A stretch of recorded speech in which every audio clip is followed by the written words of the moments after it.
பீகாரிலே நீக்கம் செய்யப்பட்டிருக்கிற 47 லட்சம் பேரில் யாராவது ஒருவர் அண்டை நாட்டை சார்ந்தவர் என்று அடையாளம் காட்ட முடியுமா? வாக்குரிமையை அடிப்படை உரிமையாக்க வேண்டும். குடியுரிமையை பரிசோதிக்கிற முயற்சியாக இதை மேற்கொள்ளக்கூடாது. தேர்தல் ஆணையத்திற்கு குடியுரிமையை பரிசோதிக்கிற எந்த அதிகாரமும் இல்லை. தேர்தல் ஆணையம் ஆளும் கட்சிக்கு ஏதுவாக செயல்பட்டு வருகிறது என்பதை நாடே இன்றைக்கு உணர்ந்திருக்கிறது. எஸ்ஐஆர் எனப்படும் வாக்காளர் பட்டியல் சிறப்பு தீவிர திருத்த நடவடிக்கை நாட்டில் பெரும் விவாதத்தை ஏற்படுத்தி இருக்கிறது. காங்கிரஸ் உள்ளிட்ட அனைத்து எதிர்க்கட்சிகளும் இதற்கு கடுமையாக எதிர்ப்பு தெரிவித்து வரும் நிலையிலும் இதனை தொடர்ந்து நடைமுறைப்படுத்தி வருவது அதிர்ச்சி அளிக்கிறது. எஸ்ஐஆர் தேர்தல் காலம் அல்லாத பிற காலங்களில் நடைமுறைப்படுத்த வேண்டிய ஒன்று. வழக்கமாக வாக்காளர் பட்டியல் திருத்த நடவடிக்கை சம்மரி ரிவிஷன் அல்லது இன்டென்சிவ் ரிவிஷன் என்கிற பெயரில் அவ்வப்போது நடந்திருக்கின்றன. ஆனால் இப்போது வாக்காளர்களின் குடியுரிமையை பரிசோதிப்பதற்கான ஒரு நடவடிக்கையாக இதனை மேற்கொண்டிருப்பது அதிர்ச்சி அளிக்கிறது. மக்கள் பிரதிநிதித்துவ சட்டத்தின்படி செயல்படக்கூடிய தேர்தல் ஆணையம் ஒரு வாக்காளரின் குடியுரிமையை சோதிக்க அதிகாரம் கொண்டிருக்கிறதா?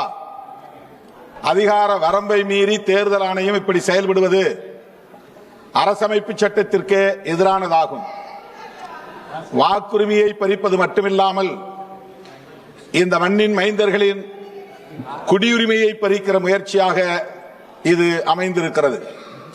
பீகாரில் நடைபெற்ற சட்டமன்ற பொதுத் தேர்தலில் 47 லட்சம் பேர் வாக்காளர் பட்டியலில் இருந்து நீக்கம் செய்யப்பட்டிருக்கிறார்கள்.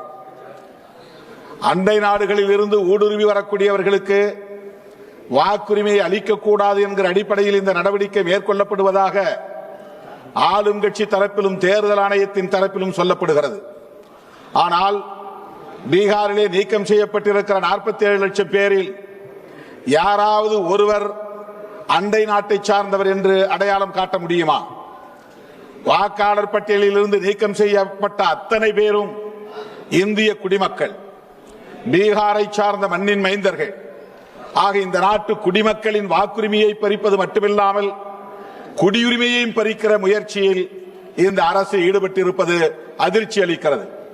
இதைத்தான் அரசியல் நிர்ணய சபையில் புரட்சியாளர் அம்பேத்கர் அவர்கள் பேசுகிற போது எதிர்காலத்தில் இந்த நாட்டின் குடிமக்களின் வாக்குரிமையை பறிக்கிற நிலை உருவாகும் என்கிற அச்சத்தை வெளிப்படுத்தியதோடு மட்டுமில்லாமல் வாக்குரிமையை அடிப்படை உரிமையாக ஆக்க வேண்டும் என்ற கோரிக்கையை முன்வைத்தார். அந்த கோரிக்கை எவ்வளவு நியாயமானது என்பதை இந்த சூழலில் எண்ணி பார்க்க கடமைப்பட்டிருக்கிறோம். புரட்சியாளர் அம்பேத்கர் அவர்கள் முன்வைத்த அந்த கோரிக்கையை நான் மீண்டும் இந்த அவையில் வழிமொழிய கடமைப்பட்டிருக்கிறேன். வாக்குரிமையை, வாக்காளர்களின், இந்த குடிமக்களின் வாக்குரிமையை அடிப்படை உரிமையாக அரசமைப்பு சட்டத்தில் இணைக்க வேண்டும்.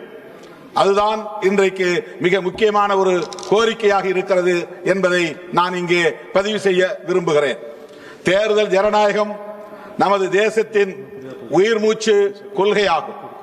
தேர்தல் ஜனநாயகத்தை பாதுகாப்பதிலும் அதனை வெற்றிகரமாக இயங்கச் செய்வதிலும் தேர்தல் ஆணையத்தின் பங்கு முக்கியத்துவம் வாய்ந்தது. ஆனால் அந்த தேர்தல் ஆணையம் சுதந்திரமாக இயங்க வேண்டும். பிஜேபி ஆட்சிக்கு வந்த நாளில் இருந்து தேர்தல் ஆணையம் உள்ளிட்ட முக்கியமான அரசு நிறுவனங்கள் அரசியல் தலையீடு சிக்கலாக மாறியிருக்கிறது.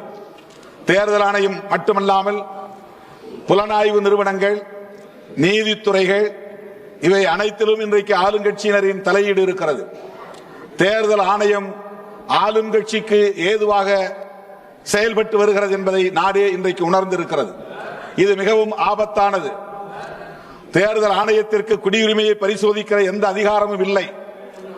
மக்கள் பிரதிநிதித்துவ சட்டம் அந்த அதிகாரத்தை தேர்தல் ஆணையத்திற்கு வழங்காத போது சிஏஏ சட்டத்தை நடைமுறைப்படுத்துவதற்கு எப்படி அது துணிந்தது? 13 ஆவணங்களை கோருகிறது. இந்த 13 ஆவணங்களும் குடியுரிமையை பரிசோதிப்பதற்கான ஆவணங்கள். எனவே எஸ்ஐஆர் என்கிற இந்த நடவடிக்கையை உடனே நிறுத்த வேண்டும். குடியுரிமையை பரிசோதிக்கிற முயற்சியை கைவிட வேண்டும். தமிழ்நாட்டில் கிட்டத்தட்ட 1 கோடி மக்களின் வாக்குரிமையை பறிக்கிற வாய்ப்பு இருப்பதாக தெரிய வருகிறது. இதை எந்த வகையிலும் ஏற்க முடியாது. அண்டை நாடுகளில் இருந்து ஊடுருவல் நடக்கிற மாநிலங்களில் தமிழ்நாடு ஒருபோதும் இடம்பெறாது. இலங்கை தமிழர்கள் அங்கே வருகிறார்கள் என்றாலும் கூட அவர்கள் சட்டவிரோதமாக குடியேறவில்லை. அரசின் அனுமதி பெற்றுத்தான் தங்கியிருக்கிறார்கள்.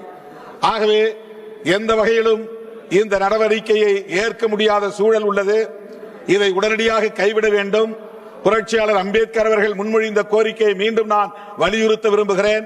வாக்குரிமையை அடிப்படை உரிமையாக்க வேண்டும். குடியுரிமையை பரிசோதிக்கிற முயற்சியாக இதை மேற்கொள்ளக்கூடாது.